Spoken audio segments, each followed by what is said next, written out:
Good morning everybody. I'm just going to do this short video to hopefully answer Karen's question about attaching scalloped elastic onto my underpant pattern.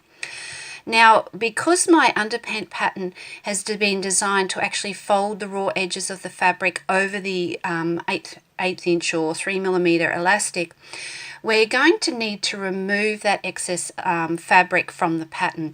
So I would suggest that you go along and remove, say, 1/4 of an inch from along the top and around the leg holes of my pattern if you're going to be attaching scalloped elastic.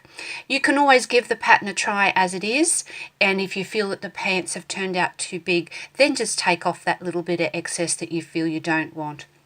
Now, the next thing Karen asked was what the scalloped elastic looked like. Well, you can see it's just this fancy elastic with the little scallops on the top, and it's pretty much what you find on most ladies' underwear.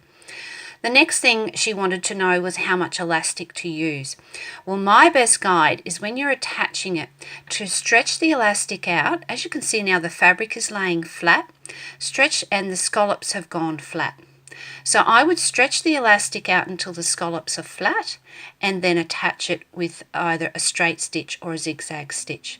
Now this one's been attached with a straight stitch, and I would probably do something in the length of 3.5 as a minimum, because when you unstretch it, you'll see that they come down and they're really tiny. So if you used a small stitch to start with, you'd end up with something really minuscule, and it would probably bulk up a little bit when it's relaxed. So that's my guide. Stretch your elastic out until the scallops are flat, and then attach that on with a nice long straight stitch. If you're using a zigzag stitch, I'd probably look at something like a length of 3.5 and a width of about 2.5.